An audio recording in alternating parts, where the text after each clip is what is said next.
Si May. Another day, another 10K. Steps ha, step. Unang destinasyon, Paseo del Mar. Ang init! Sirado pa pala ang mga shop ganitong oras. Kala ko meron ng mga bukas na shop. Dahil Pero okay sirado lang. pa nga ang mga resto roon sa Paseo del Mar, naisipan na ating bida na pumunta na lang muna sa shrine ng Nuestra Señora la Virgen del Pilar de Zamboanga. At doon, ang ating bida ay magsisindi ng kandila kasi meron siyang hinihiling. Ganun. Naalala mo lang kapag may kinakailangan ka. Ganun pala yun.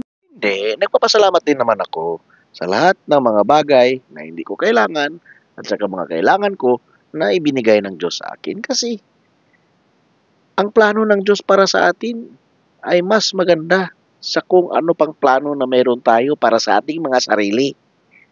Kasi kung plano ko lang naman ang nasunod, hindi na ako nakarating dito sa napakagandang syudad ng Zamboanga. O siya, bien caliente ngayon. Kumpre lang yung iced coffee sa Downtown Cafe. Bye!